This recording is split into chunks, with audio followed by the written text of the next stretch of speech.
I want people to think about their gut as being conceptually similar to a muscle. That muscle can be trained. It can be made stronger. It can be healed if there's injury to it. What are kind of some best practices that somebody like myself, should I be taking a prebiotic every day and a probiotic? There's one food, Amber, that our research has shown us is the number one food in terms of impacting the gut microbiome. And it's so powerful that if you consume this particular food, I can literally tell based upon your gut microbiome whether you're a consumer or not.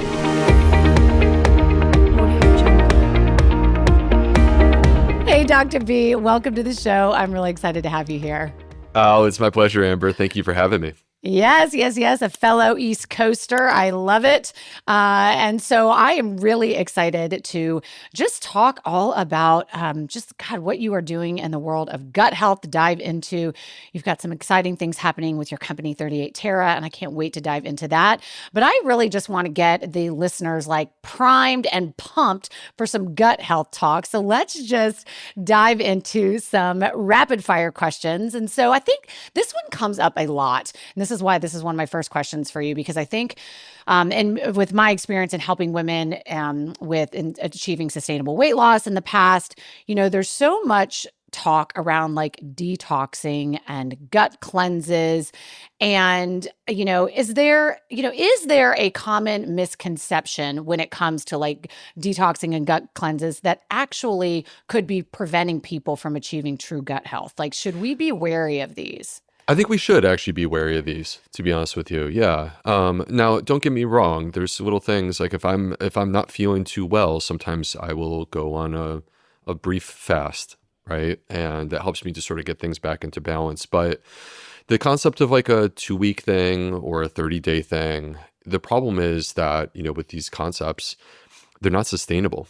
And actually the choices that we make that we're able to maintain with consistency, even the small ones, even the trivial ones, if they're good for your health and you do them consistently, they will transform your microbiome and transform your health. And that to me is one of the important messages that I've learned through the years of studying the microbiome that I would love to relay to the listeners.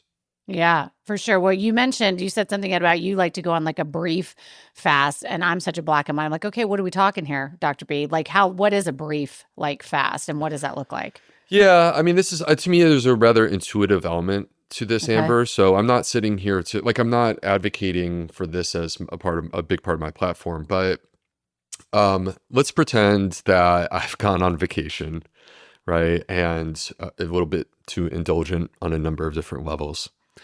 I come home. What do I want? Well, in that moment, what I want is I want to clean things up. I want to get back on track. So I'm going to double down on trying to maintain nice, clean food, keep it light.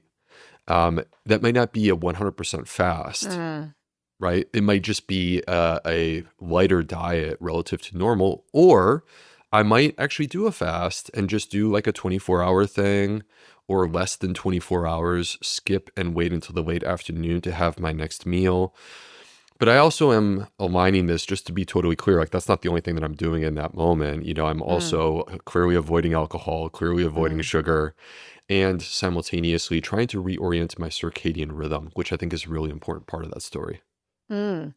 So is there some truth though to, we always hear like, oh, you should give your, digestion, your digestive system a break. Like, so doing that fast, like, is there some truth to that? As far as like, there are some benefits of like giving, your digestion a break?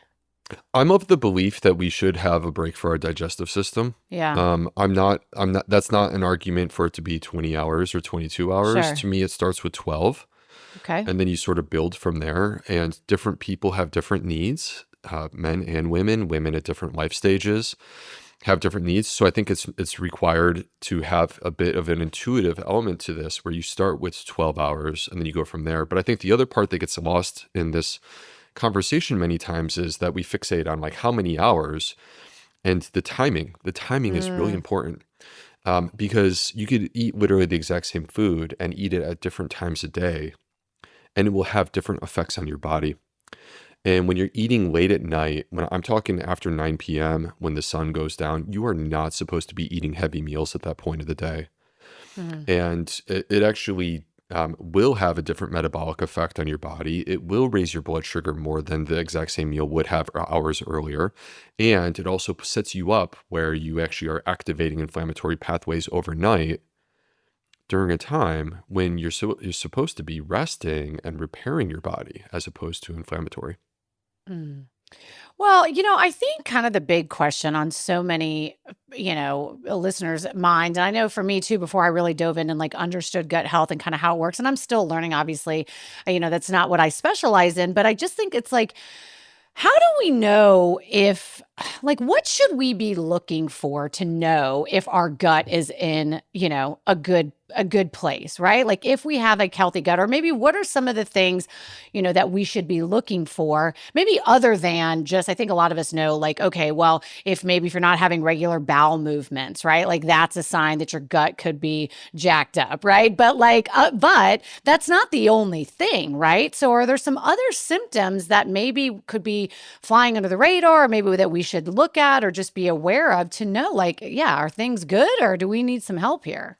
Yeah, this is a great question. And actually, let me attach another question that many people ask me, which is, what do I think about gut microbiome testing? And so the answer to your question and the answer to what do I think of gut microbiome testing is actually, there's free tools that everyone has available to them that they can use to know where they stand in terms of their gut health. Microbiome testing is interesting. But really, the things that I look at as a gastroenterologist, and the reason why I've never been one to say like every single person needs to have a microbiome test to answer what's going on with your gut, the reason why I don't feel that way is because we can look at, number one, your symptoms. So are you able to process and digest your food and feel well? Are you able to eat a regular amount of food without getting yourself into a place where like, oh no, I can't eat that. It's going to cause issues.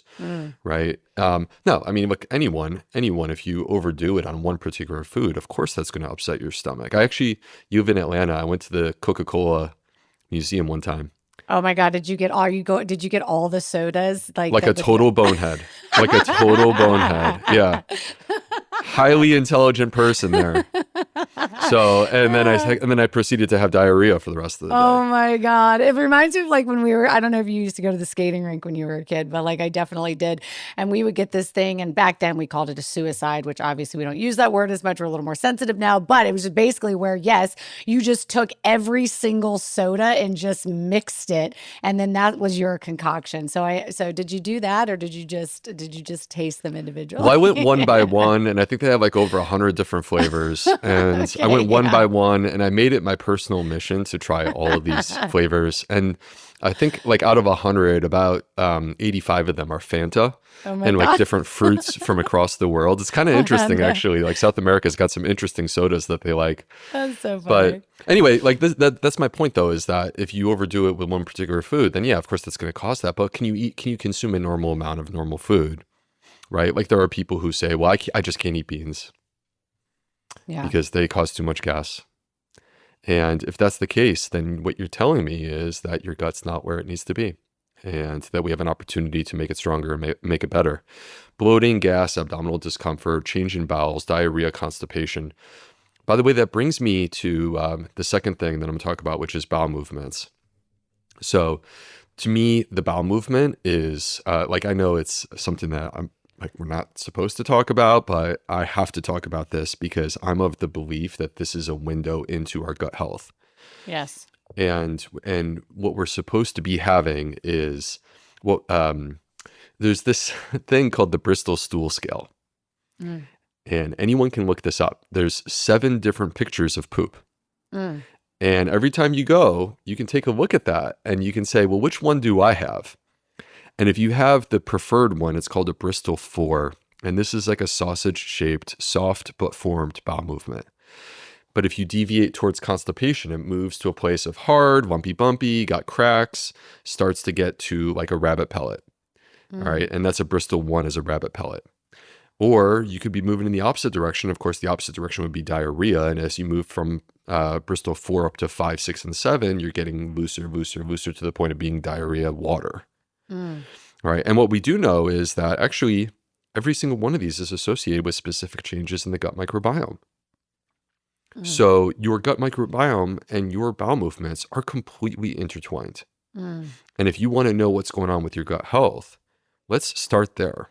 mm, And there's something to be said, not just for the appearance of the stool, not just for the frequency of the stool, but also the rhythm.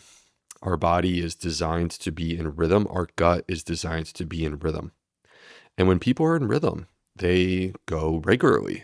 It may not be exactly one time a day, but you would be going regularly and you would almost have some sort of predictable level to this. And the other thing is like, how do people feel when they go? I don't hear a lot of people talking about this, but actually that's a very important part of the experience mm, because a healthy bowel movement is satisfying. mm. Like you walk out and the door flings open and I'm walking out in slow motion and fireworks are going off in the background. But is this a man thing? Are you sure women have you And my wife pulled is like, yeah, have you that's the guy I married. yeah. I'm like, have you pulled women on that? I just want to be sure, okay? Because They might not do the slow motion thing, but I'm pretty sure y'all know when it's a good one and you experience the same sensations that we do. I don't know, because y'all also like to spend like 45 minutes in there. Like I like to get in and get out. So anyways, okay, I didn't Well, mean get I'm in and just get curious. out actually is the right way to handle this, to be honest with you. Because if you Okay. spend too much time, so if you spend more than 5 minutes on the toilet, you actually are filling the hemorrhoids up with blood. We all have hemorrhoids. Oh. We all have hemorrhoids. And if you spend too much time, even if you're not straining, if you spend too much time in a squatted position, you are pooling blood in that area of the body, which can lead to the development of hemorrhoids, which become problematic. And this is one of the reasons why 50% of America has hemorrhoidal issues by the time they're 50. Well, every woman now is like going to go tell their husband this now because that's like every complaint.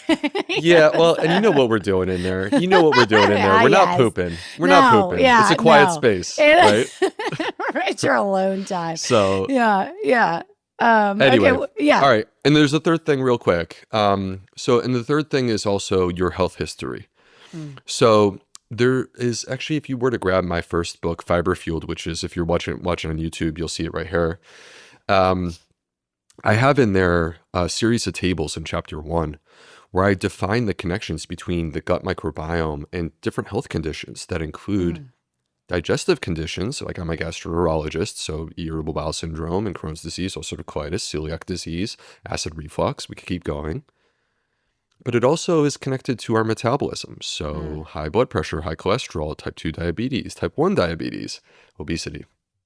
mm, It's connected to our immune system, allergic diseases, autoimmune diseases. It's connected to our hormones, and that means different things depending on if you're a guy or a girl. But for women, as an example, that can affect your periods. It can affect your menses, the menopausal, menstrual cycle symptoms, mhm, as well as perimenopause and menopause, as well as classic things like polycystic ovary syndrome or endometriosis. And it affects our brain. And so mm, that can be our mood, that can be headaches. So, you know, in my experience, if I am seeing a person in the clinic, I open up their health history and I see a laundry list of these types of health conditions, multiple. And simultaneously, they're there obviously for digestive symptoms. And most of the time, there's some sort of abnormality of their bowel movements, or it's not in rhythm, or it's not satisfying. And it's quite clear and obvious at that point. mm, mm. Oh, there's so many. I'm like scribbling down. There's so many questions I want to ask you. So I'm going to circle back Yeah, to and a that was a couple rapid things. fire question, so I No, apologize. no. I love it. Listen, with me too, the rapid fire questions always end up like into like veering off into many different places. So it's good. I love it. So a couple things you mentioned. I want to go back to, you said you were talking about, beans when somebody says, oh, like, oh, I just can't eat beans. It tears my stomach up. But I'm curious, what are your thoughts then on, do you still think that everybody should have like some sort of understanding though of maybe foods that cause slight like allergic reactions and that could be destroying their gut health? Like, so for instance, I know I go to an integrative physician and she does the blood test to see like what foods that I could maybe have a little bit of, I guess, a reaction to. It's not anything that I would have it's not anything that I would have like an outward reaction to, but I guess it's just my body's reacting to it. And from what she explained to me, like that's important information to know because, if I'm eating eggs and every now and again, like if I eat too much eggs, I know I get like, yeah, really gassy, like a lot of people. And she's like, yeah, you have a sensitivity to eggs. And so is that key information that people should understand, or no? So that's a bit of a complex topic because what you're referring to, if you develop, a allergic reaction to something, or if you have antibodies to something, we're invoking an allergy, Mm, which is different from a food intolerance. A food intolerance means that your body is struggling to digest the food, whereas an allergy means that your immune system is actually rejecting the food and saying that it needs to be attacked and killed. mm, And when it comes to food allergies, there are specific ones that are the classics. mm, Now, this is not to make the claim that these are the only ones that people can be allergic to, but if you were to go and take the ones that I'm about to name, it would actually make up 90% or more of the food allergies in the United States. So these mm, are the vast majority. So, and it's dairy products, it's eggs, fish, shellfish, wheat, corn, soy, um, tree nuts, mm, mhm, peanuts, and mhm, sesame. mm, Now, here's the interesting thing. Among those, the only one that's a bean is soy, and it's specific to soy. It's not beans, it's soy. mm, And if you were to take a step back and think about these ones that I just named, dairy, eggs, fish and shellfish, wheat, corn, soy, peanuts, tree nuts, sesame, you think about this. These are the foods that are the most bastardized in ultra mm, processed foods. These are the mm, ones that we are slicing, dicing, and combining with chemicals more than any other. mm. In fact, when it comes to plants in your supermarket, 75% of the plants or plant-based calories that exist in your supermarket right now, including the fresh produce section, including frozen food section, everything, 75% of the calories come from 3 plants: wheat, corn, and soy. Mm. So the point from my perspective is, if you have a food allergy, then this is a different question because, first of all, you should have some sort of reaction that's quite like clear cut. And most of the time, it will involve things that extend beyond the gut, such as rash, swelling of the lips, difficulty breathing. These are scary things. That's what a food allergy triggers. Or some people develop something called eosinophilic esophagitis. That's different than if you eat a food and it gives you an upset stomach, gas, bloating, or a change in bowel habits. So the symptoms of like gas, bloating, discomfort after eating a food typically are going to be a food intolerance. Is that the same as like a food sensitivity? I mean, that's kind of how she described it because I wasn't having Yeah. reactions like, okay, so that's what you're talking about, like an intolerance or a sensitivity or something like that to it. Okay. Yeah. Yeah, and I think that the important thing from my perspective, Amber, is that we have to, if we are going to do a test, which the tests are controversial, Mm-hmm. if we are going to do a test, it has to be interpreted in a way where we are applying our common sense to what the test is telling us. So don't allow the test by itself to dictate your food choices. Mm-hmm. Ask the question, do I have symptoms when I eat this food? And Mm-hmm. if you do, that's helpful information. But if you don't, then it's really hard for me to make an argument based upon this test that you should actually eliminate that food because there's no evidence to say that that is true. Yeah, and I think that was like such the key takeaway for me. And this is, what I told my, what I share with my clients too, is that like, yeah, listen, if you're getting like if you're eating a food like beans or eggs or whatever, and you're getting a lot of gas after, like that's not normal. Like, don't, No, yeah, that's not, that's your body, yeah, talking back to you that this is not working. And so right. yeah, yeah, yeah, It's not normal. It's not normal. I mean, look, first of all, normal on some levels. I mean, we have to acknowledge like we're sure, all going to get gas and bloating sure. sometimes, right? But like, yeah, consistently, when you are consistently getting symptoms when you eat a certain food, that is not normal. You're absolutely correct. The question is, should you eliminate the food, Mhm. right? And my argument is, if it's a food allergy, my answer is yes. Mhm. Or if you have celiac disease, there is no way that I can safely reintroduce gluten no matter what. You Mhm. should be gluten free. Yeah. But for the rest of the foods that we have food intolerances to, actually, I would make the argument that we should include those foods in our diet, but there's an approach that we need to take, which is to start low and go slow. I want people to think about their gut as being conceptually similar to a muscle. Mm. That muscle can be trained. It can be made stronger. It can be healed if there's injury to it. Mm. And so, but the way that we heal it, in the same way, if I hurt my shoulder, then I'm not going to go to the gym and try to lift 50 pounds over the top of my head, Mm. right? I'm going to either start with literally just lifting my own arm, Yeah. or I'm going to reduce the weight down to a level that the big people who are at the gym may look at me like, wow, that guy really can't lift much. But that's where I'm at right now. Yeah. And I'm healing that muscle. And eventually, if I stick with this, I'll come back and I'll do a little bit more and a little bit more and a little bit more and get myself fully back to strength, where then I actually have restored function to that shoulder. The strength is returned. I can lift as much weight as I want to, but there was that process that I had to go through to get there.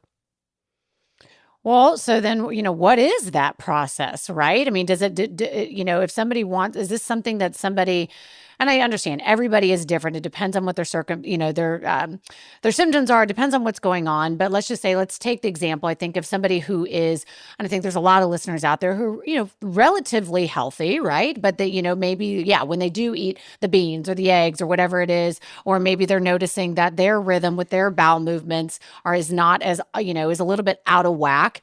And so it's not anything like that's screaming in their face that's disrupting their life every day, but they are noticing some of these small things that we're talking about. What is this approach? Where do they start? Yeah, so it's interesting because after I wrote my first book, Fiber Fueled, and in Fiber Fueled, I make the argument that 95% of Americans are deficient in fiber. We need to increase our fiber intake. The problem is that in a gut that has not been consuming fiber, that is a challenge, right? Because we need our gut microbes to be strong to help us to break down and process the fiber. So I got so many people who reached out to me after my first book that basically were like, look, Dr. B, I love your book. I'm motivated. I'm trying to do it, but I don't feel well. Mm.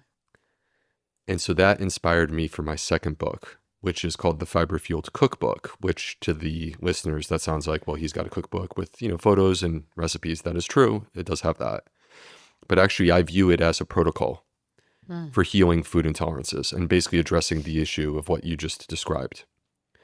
And in there, I have an acronym, which is the step-by-step process that I follow in order to accomplish this. It's the same process that I would apply if I were working with you in the clinic one-on-one.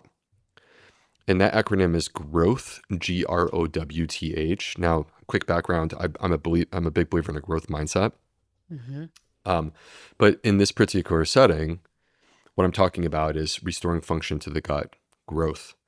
G stands for genesis. What is the root cause of your symptoms? So we have to understand that because, a quick example, there are many people who they eat beans, they get bloated, they don't feel well, they get constipated. Mm. That is a person who probably is constipated on some level at baseline. Mm. And if I could get their bowels moving, which by the way, I would do before adding the beans, then I could actually fix that issue. And then they could tolerate the beans much better and they'll be able to add them to their plate. So it starts with understanding the root cause, genesis. ROW is actually 3 letters that I combine, and it stands for restrict, observe, work it back in. And this is the concept of a temporary elimination diet. So because what you're going to do is take away the food, you're going to see how you feel when you take it away, you're going to add it back in, you're going to see how you feel when you add it back.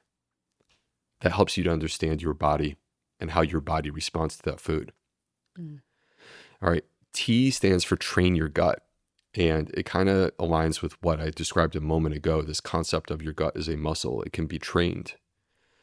And I like to say, and I said this a little bit earlier, but I'll repeat it, low and slow, low and slow. So we reduce the amount. So if you're sensitive to beans as an example, you reduce the amount of beans that you're eating to an amount that you can actually tolerate. And then over time, by allowing yourself the opportunity to consume those beans on a manageable amount, actually you're training your gut. It's going to get more efficient at Mm. processing and digesting beans. By the way, the reason why beans seem to be so hard for people is, to me, very clear, but I don't know that it's totally clear to everyone else. It's because they're a gut microbiome food, like so powerfully and ridiculously. Mm. So beans have more fiber and resistant starch and polyphenols, and all of these things are gut foods. But they also, when they're gut foods and they're good for the gut, they also require the gut in order to process.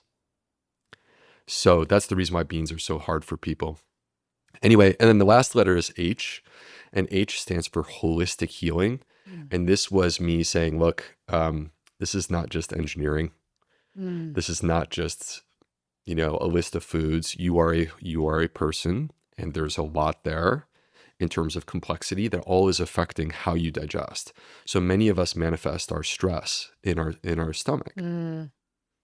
And I've seen this throughout my entire career. And I'll tell you, Amber, that the greatest moments in my career as a medical doctor have not actually been the people that I've healed by recommending more fiber.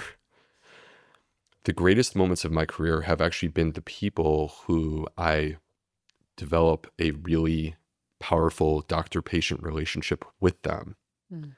which empowers us to have honest conversations about hard things.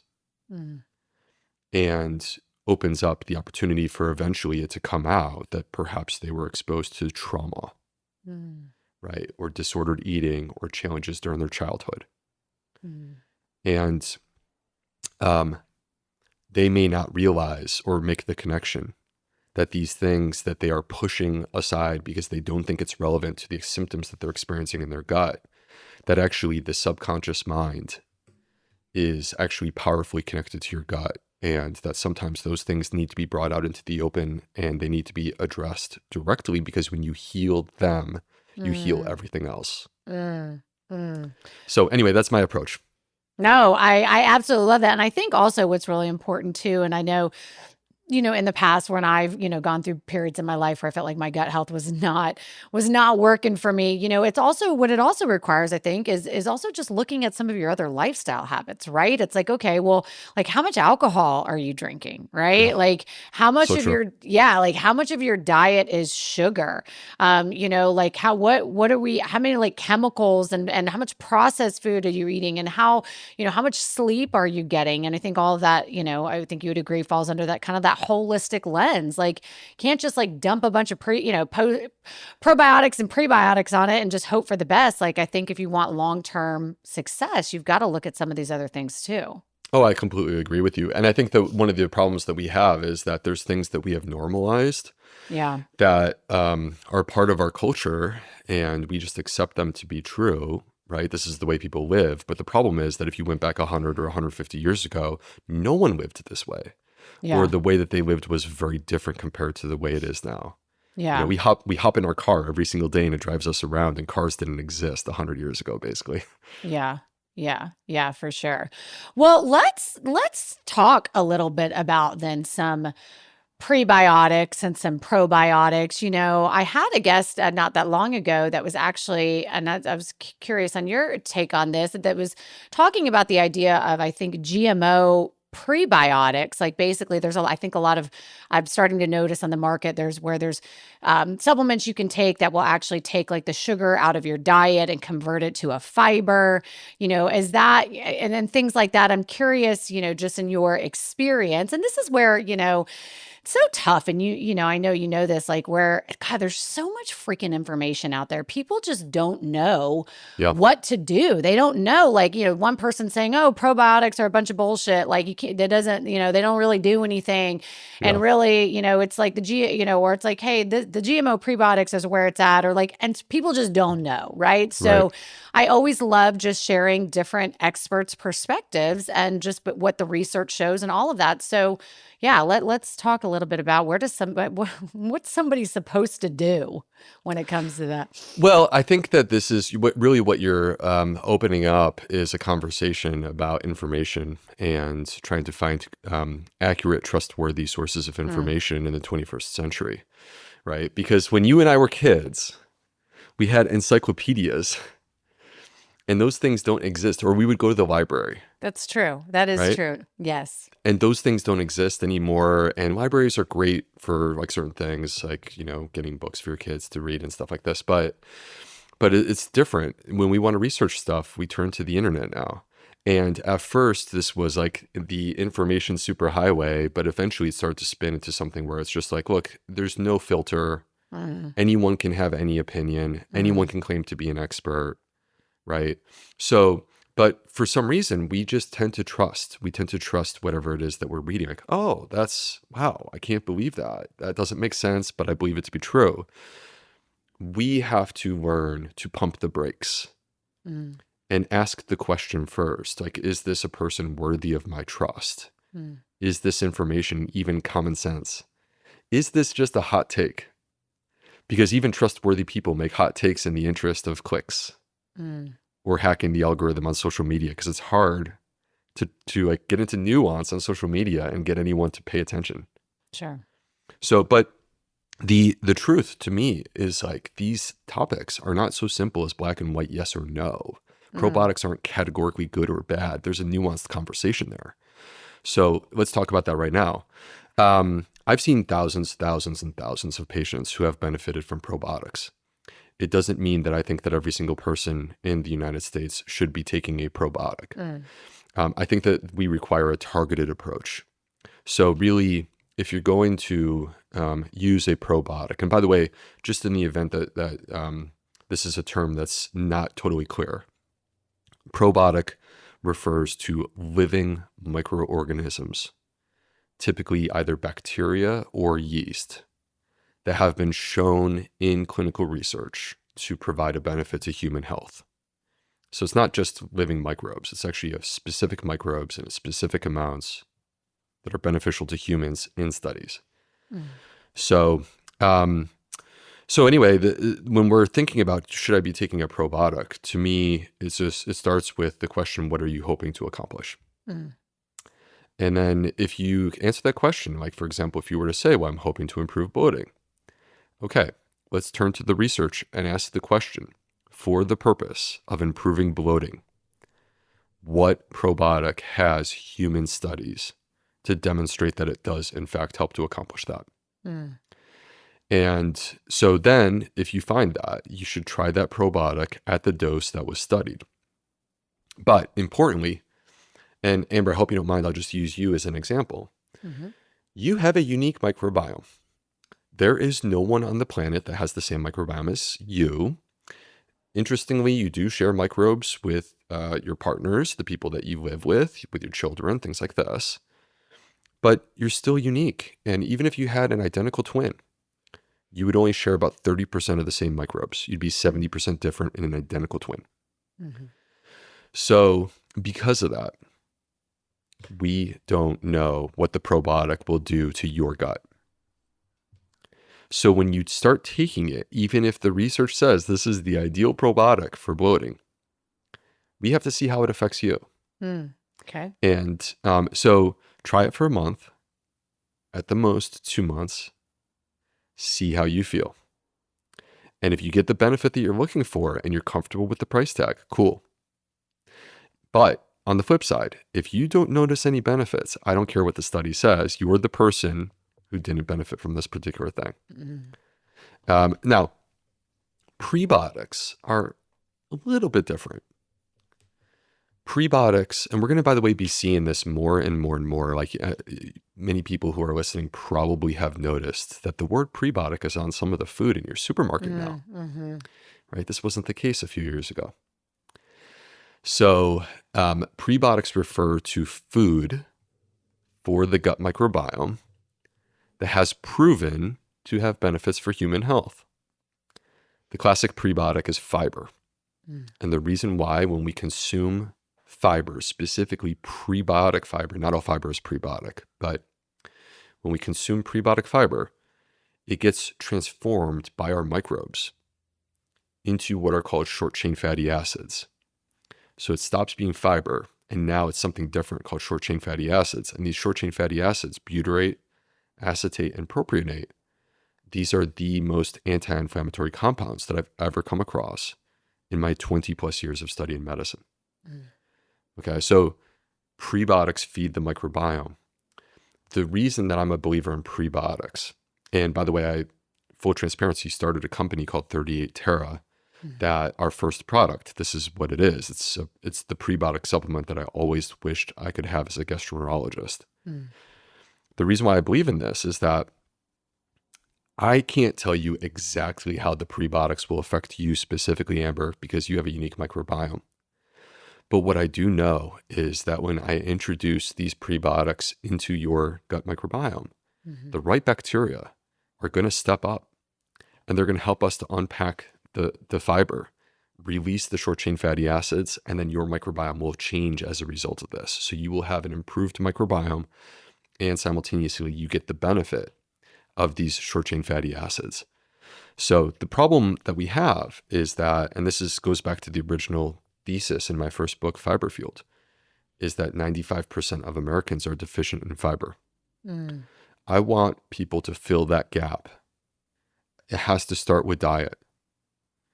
It doesn't mean that you have to be vegan. That's not the argument at all. It just means that you need to add more plant-based foods, fruits, vegetables, whole grain, seeds, nuts, and legumes. But there is a place that exists where, for example, people that struggle to process the foods that I just described, they can start with a supplement which may be easier to digest. And actually that builds the microbiome up, makes it stronger. And then it empowers you to eat more of those foods. Or there's people who they are able to eat those foods. They do the best they can. They eat a certain diet. That's the way we all are. And then there's an extent to like how far you can take it with your gut microbiome, and adding the supplement takes you to an even higher level. So this is the reason why I'm a big believer in these particular things. And the quick thing on our supplement 38 Terra, it's called Daily Microbiome Nutrition. That's our prebiotic. The inspiration was that I spent more than 10 years in the clinic with patients, treating them with fiber supplements and seeing amazing things. Life-changing things. But the problem was that, number one, the formulas were stuff that existed when you and I were kids. And so it's completely out of touch of the new science that's showing us that actually the key to the microbiome is variety. Not just one type of fiber, many types. And the other issue was there's no transparency. Like, the ones that I would recommend, I have no clue. They're not third-party tested. I don't know if they've been sprayed with glyphosate. I have no clue. So basically, people would ask me routinely, which one do you recommend? I definitely believed that they can be helpful, but I was not comfortable with recommending the available options. So, and that's what inspired me to create this, where our daily microbiome nutrition, or DMN is what we call it, has 7 different plant-based ingredients that include fiber, resistant starches, and polyphenols that complement each other to provide the benefit that we're looking for in the gut. And it was, being a gastroenterologist, I think a lot about the people who have gut issues and they don't feel well when they consume this type of stuff. And so I strategically formulated it to make it gentle on the gut. So it's a certified low FODMAP product, which means that it's going to be more gentle for people. Well, so for somebody who's looking then to like just optimize their health, maybe they're not really having any symptoms. They just, like somebody like me, I'm always looking for I'm always looking to just, optimize it and biohack and all the things. I nerd out on all that stuff. What are kind of some best practices that somebody like myself should I be taking a prebiotic every day and a probiotic? Should I, what does that if I wanted to supplement? Okay. Well, so first of all, I'm of the belief that everyone should care about their gut health, no matter who you are. If you are healthy, because this is literally the command center for human health, connected not just to digestion and access to nutrients, also connected to metabolism, immune system, hormones, mood, brain health. Like that's so many critical pieces right there. So we all should care. We all should be taking steps to try to improve our gut health. I'm of the belief, the argument that I would make in favor of something like this is that you want to be confident that you are feeding your gut microbes on a daily basis the nutrients that they need in order to thrive, because when they thrive, you thrive. That's the way that this works. That's the proposition. Mhm. And the other issue is that I mentioned earlier, the power of consistency, Mm. the small thing. So actually, the interesting thing, there's one food, Amber, that our research has shown us is the number one food in terms of impacting the gut microbiome. And it's so powerful that if you consume this particular food, I can literally tell based upon your gut microbiome whether you're a consumer or not. Mm. Do you have, not to put you on the spot, but do you have any guesses on what that might be? I don't know. I'm like, what is it? Kimchi? Consistency. Oh, wait, no, And it's yeah. not, and I'm also being a little bit tricky because it's not even a food. It's actually a beverage. I don't And it's know. not at the Coke Museum. What is okay. it? The answer is coffee. Oh. So coffee contains things that are actually prebiotic. It contains polyphenols and a little touch of fiber. And it turns out the coffee is the most powerful thing that exists in the American diet in terms of gut health because people do it every single day. So, and that consistency, it's not that coffee is better than a salad. It's not. It's that the thing that you do provides little incremental benefits every single day, but you do that and you compound it for 30 days, and then you compound it for 12 months, and then you compound it for 10 years. And all of a sudden, this has like radically transformed your gut health. So this is the other argument that I would make in terms of supplementation, is that here's this thing that you can do that's simple, and it's also delicious, but it actually does provide that meaningful difference. Because what if we took away the coffee, or you keep the coffee, but you add in this other thing that's actually even more targeted to facilitating better gut health, and you do it on a daily basis? That to me is the argument. Now, go ahead. No, I was just going to say, well, I was like, okay, yeah, but Dr. B, what people want to know is, okay, just tell me how much prebiotics I need to take. How much probiotics do I need to take? You know, like you know what I mean? People are just like, what do I need to take? You know, that's what everybody asks. Right. So naturally, the reason why I developed this company, 38 Terra, and our first product is Daily Microbiome Nutrition, the reason why I did that is because I think we can do better. Right. So this is a premium product intended to be that. And by the way, that also includes third-party testing for over 100 different substances that we do on every single batch. And then we release that and share that with people who purchase our products. So, so that to me would be the argument, is like, this is why I developed this product. But if alternatively you wanted to look at another choice, you could, like, there's soluble forms of fiber that you can put into your coffee. So like acacia fiber is an example of one of these that you could get, and you could get it organic. So like that to me is the argument in terms of supplementation for all of us, whether you have good gut health or you don't have good gut health. But if it's okay, Amber, I'd like to run through just a couple real quick hacks too that I think are applicable to diet and lifestyle. I would love that. And I would also just love for you to share just about 38 Terra. I would just love for the listeners to know, like, what is in, like, what is that? What exactly, like, what is in that product? Is just so that the listeners know as well. So yes, both, please. Okay, cool. Yeah, so 38 Terra, it's a powder, and you mix it with a glass of water, or you could like put it in water in a smoothie or yogurt or kefir. But like classically, you put it in a glass of water. It has 7 different prebiotic plant-based ingredients. So that includes resistant starch that you get from potatoes. Resistant starch, by the way, is conceptually similar to fiber, but in fact, it seems to be even better for producing these short-chain fatty acids that I've been talking about. It contains green kiwi fruit, which provides benefits in terms of both fiber and in terms of like having good, healthy bowel movements. It has lingonberry, which we have harvested from Norway. Mangoes, baobab, which is an ancestral fruit consumed by native populations in Africa. Acacia fiber, mango, and beets. Okay, so those are 7 different plant-based ingredients. And again, it's a combination of resistant starch, fiber, and then polyphenols. And those are all different classes, 3 different classes of prebiotics. So that's the product, and you mix it up, and it has it almost looks like guava juice. It's like Mm. a nice pink, and it tastes almost like a berry flavor. Mm. All Okay. right, you do that once a day. Okay, so that's the supplement. And then, like, to me, what are the things that I advocate for? So from a dietary perspective, I'm going to give two quick rules. The first is that people need to add a more variety of different plant-based foods to their diet. So variety is the key. Mm. So I've been sitting here talking about fiber so much, but actually I'm not as worried about the grams of fiber. Mm. I'm more worried about people eating a wide variety.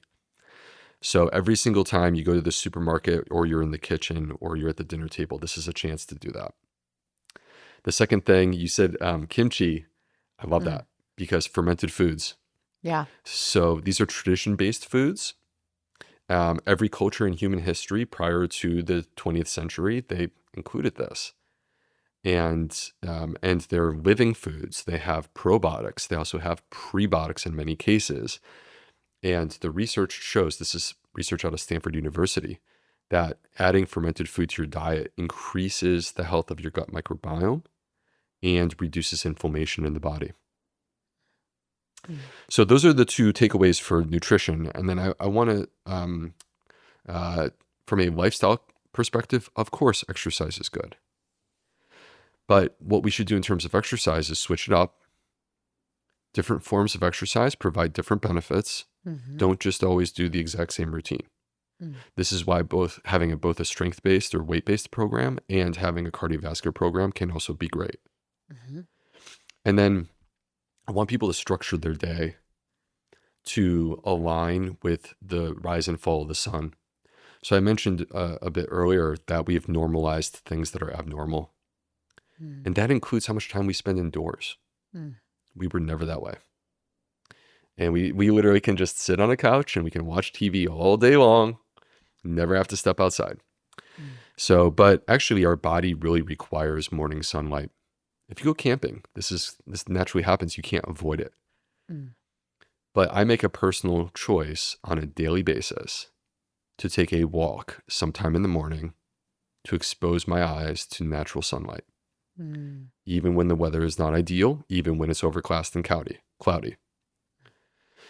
I actually do multiple birds with one stone when I do this, by the way. Mm. So I also like to wear a ruck vest when I do these morning walks. Are you into this? No, I'm laughing. So I'm like, oh, you're one of those with the ruck vest. I have not got one yet, but everybody talks about it. Oh, we got to get you one. Yeah, everybody's say, like, I just, yeah. So, anyways, yeah, because how much do they weigh? They're what, like Well, what, you like got to 10? start. So it's like the low and slow concept. You got to start with an amount that's good for you. And I would guess that I'm a much, much, much bigger person than you, Amber. Yeah, All right. So I'm 6'4". I weigh over 200 pounds. yeah. All right. So as a matter of perspective, I started off with 20 pounds. So about 10% body weight. Now, that may be pushing it though. Like particularly for women, you may want to start less than that. You may want to start in the 5 to 7.5% range. All right. And I want to come back to why this is great for women compared to something that just men would do. Okay. But I started off at 10%. And in the beginning, it wasn't that easy. And then over time, it got better and better and easier. And then it got to a point where I was like, I need a bigger challenge. Mm. And I went up to 20%. So I'm doing 40 pounds now. I My mean, are wife, these the same things that you can wear like a weighted vest, or is it a particular type of or not like a weighted vest, but like a particular, you know what I'm talking about? You see like on Amazon, like the weighted, and it's just like a very small thing that like clips right here. I mean, is that basically what it is, or is it something else that you need? all right. So the one that I use is the brand is called Go Ruck. And people think I'm wearing a bulletproof vest in like this really Okay. nice, safe neighborhood in Charleston, South Carolina. So they look at me like I'm a little bit of a weirdo. But and the vest, you strap it on and it has a compartment in the front and the back to maintain balance.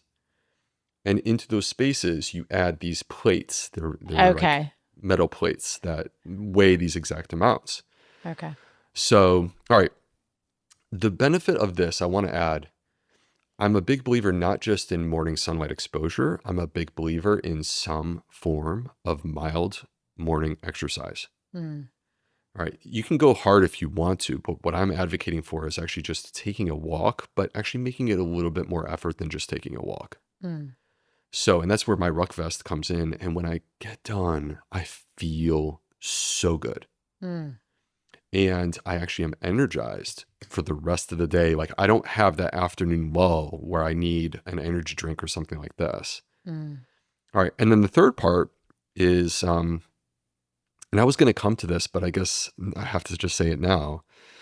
Human connection is so important. Mm, And so with us, like in our family, we have 4 children.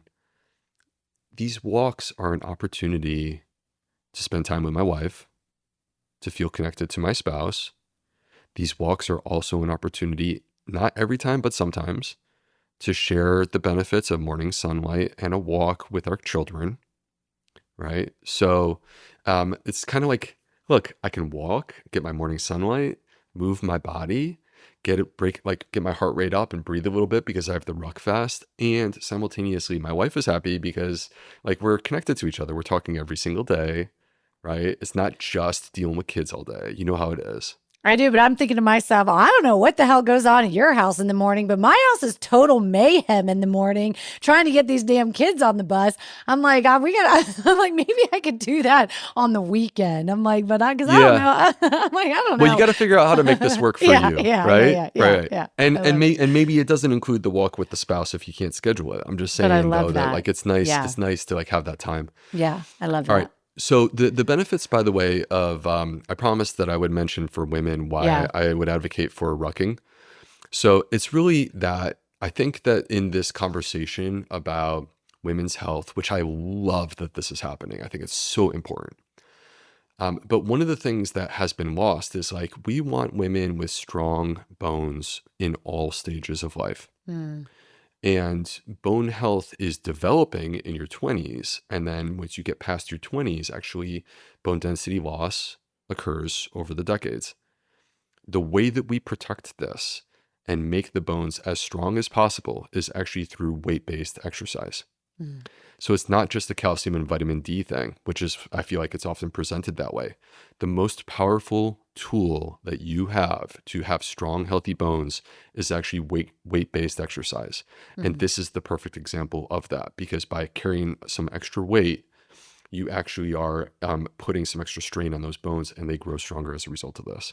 That's such a simple, that's just such a simple hack too. But last question though, because I'm just curious, does it have to be a rucking vest though, or can you literally just wear like, you know what I'm talking about? Like the weighted vest that like kind of straps underneath your arms and it clips right here. You see people wearing those that they're, doing the Murph or they're like, whatever. Like, is there any kind of like special thing about a rucking vest or can it just No, be any kind of I don't weight? think it has to be. Okay. I think you want balance. I think you want Okay. balance because Yeah. you don't want it to negatively affect your back or your posture or things like this. I think one of the Okay. things that I have found with the ruck vest that I do like is that it really engages my core Okay. Yeah. and it actually is a workout for my shoulders too because I'm like literally holding up this heavy vest with my Yeah. shoulders. Yeah. So it becomes a whole body. I really thought it was going to be a leg thing.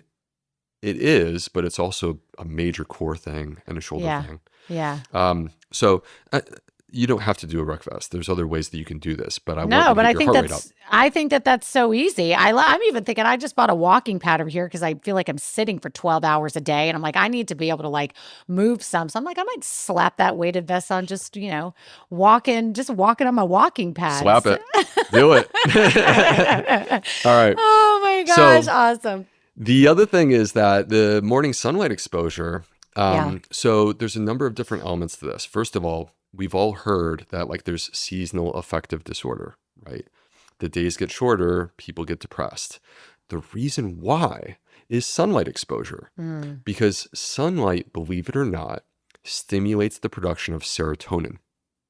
mm, Serotonin is the happy hormone in our brain. It affects our mood, our ability yeah. to focus, right? So if you get this morning sunlight exposure, you will improve your mood.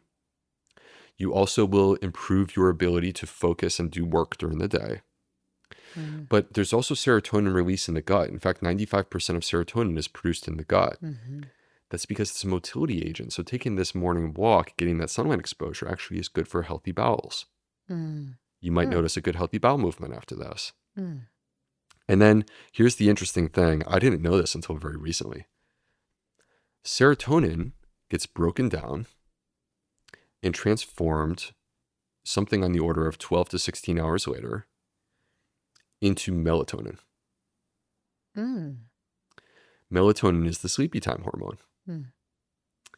So the work that we do in the morning to get that light exposure helps us to sleep at night. And this is very, very established in the scientific literature that getting morning light exposure actually results in better sleep that night. You will notice the difference. Mm. And the other thing is that melatonin in the gut actually repairs and restores the gut barrier. Mm. So the serotonin that we have in our gut that helps us to have that good, healthy morning bowel movement, actually 14 hours later, it's not just making us sleep, it's also repairing your gut. Mm. So again, there's a lot of benefits to this. So I feel Yeah. like I've spent a lot of time talking about this one thing, but like, No, but I think that that's huge. And I love that though, because that is something that everybody can do. It doesn't cost anything to go out and take a walk. And so I just think I love that this conversation is just transcending beyond just taking, a supplement, which obviously a supplement is just that, is to supplement the other positive things you're doing in your life. But these are easy, just portable things that everybody can do. And like you said at the beginning of this conversation, when we opened up, these are all things like your microbiome. It affects the hormones and stress and your sleep. I mean, just all of it. So these are all things that people can be doing. So I think it's amazing. yeah. And I think that at the end of the day, like no one's going to be perfect to do every single thing, right? But Right. these are different levers that you have the opportunity to pull. And I just want people to know that like, I'm here to advocate for all of them. Yeah. Love Because that. I want to help, I want to empower better health. And even if you're in good health, what if you feel better? Yes. Deserve that. Yep. Yes, that's what I'm talking about. I'm like, I always just want to feel better. Even if I feel good now, what if I could feel even better? So I love that. Dr. B, thank you so much for this just super informative and helpful conversation. I love what you're doing and what you're sharing and just really advocating for just this holistic approach to our health. So where can the listeners find more about 38 Terra? Where can they find more about you? I know you've got a couple books, Fiber Fueled and the Fiber Fueled Cookbook. Where can they get more of Dr. B? Yeah. So, I guess I'll say that, of course, I'm on social media. So you can go on Instagram or Facebook, find me there. I'm the Gut Health MD. I'm also on TikTok, but you have to put an underscore after my name because I think some 10-year-old kid took my account. So they beat me to it. They're these kids. And then this is the tool that I really want to encourage everyone because this is completely free. And I put a ton of effort into this and it's really meant to help people. So if you go to my website, which is theplantfedgut.com, I have an email newsletter. You should register. You're joining a community of 200,000 people. Mm-hmm. And during the month, I'm going to share with you free stuff, the same types of stuff that you're going to find in my books, that is intended to really empower you with the types of stuff that Amber, you and I have been talking today. I mean, we've talked about a lot of really good stuff, and there's also so much more that we could talk about. Yes, for sure. I mean, like as I told you, I was like, I didn't even get to half my questions per Yeah, that's my fault. I usual. warned you that was No, going to it's happen. listen, the listeners know it's my fault because I go on these tangents, but I love it. I love everything that we've shared. Such good stuff for our listeners. So we'll definitely have all of this on the show notes. Definitely want my listeners to get on your email list. Like you said, these are free tips, and just really, really important stuff. So thank you again, Dr. B, for being here. I appreciate you. It's my pleasure. Thank you, Amber. Thank you.